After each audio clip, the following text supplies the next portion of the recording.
Ovaj zasigurno najstariji aktivni hrvatski ratnik, 68-godišnjak, kojemu se jedino pouzdano zna nadimak Dajdža, što na turskom znači ujak.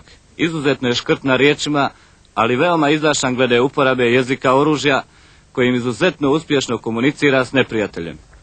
Prvi put susreli smo ga nakon uspješne akcije hrvatske vojske u predjelu Čepikuća iznad Slanog. Evo što nam je tada rekao.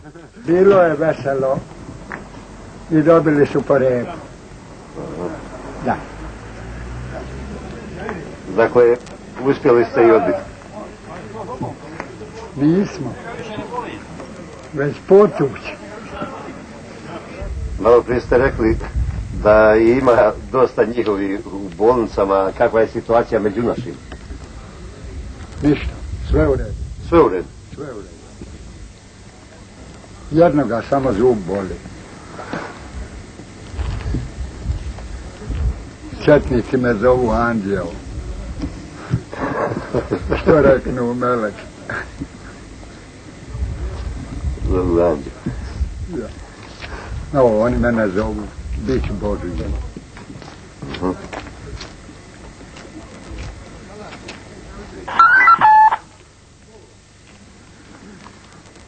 U ovim trenucima Dajdža i njegovi suborci, koje on zove djecom, djeluju na zapadnom dijelu Dubrovačkog ratišta, pa je veoma zanimljivo njegovo viđenje ratnih prilika na Dubrovačkom području. Za sami Dubrovnik unutra obruča ne mogu da kažem ništa. Mi okolo, odnosno djeca, a većina Hercegovaca, došli su tako drago ovdje da umiru isto kao da brane svoj ljubuški.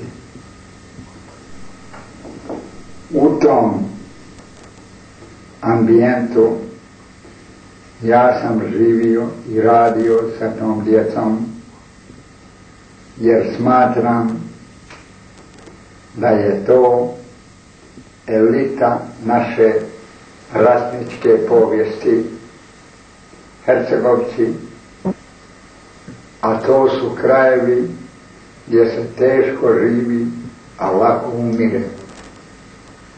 Ta djeca uz pomoć zdravog elementa iz Dubrovnika i okoline prihvatila se oružja da brani svoj etnikum i da brani dušu svoga čovjeka. Dubrovnik možemo odbraniti u svakom slučaju. Od Dubrovnika ćemo pretvoriti hrvatske Termopile. A to je da i onaj ko dođe i oni koji ga dočeka umru zajedno, a mi to tražimo jer to se zove rat. Obično u ovakvom ratu, prljavom, s jedne strane, najviše stradaju oni mali i nedužni. Koja je sve ratišta tijekom Drugog svjetskog ratnog požara prošao Dajdža, na kojim se bojištima u posljednjih 40 godina borio, nitko pouzdano ne zna. Ali se zna da u jedinicama kojima zapovjeda gotovo u pravilu nema ni ranjenih ni poginulih. U jedinici kojoj sam ja u blizini je samo jedan povrijeđen jer je pao na kamen i jedan je imao tešku zubobolju taj dan. Na drugim bojištima palo je 0,01% vojnika. Za civilno stanovništvo, seljane i građane u odnosu na vojnike bilo je više nego troduplo.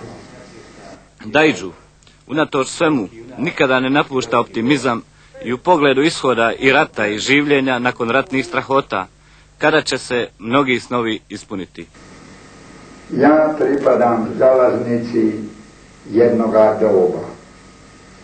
Ja sam stara falanga. Ja im mogu sve dati osim dinamike. Za dinamiku rata treba mladost, a ja to nemam. Smatram da mi stari stvarno tu ne možemo napraviti ništa, ali ovi mladi ostvarit će nezavisnu državu Hrvatsku.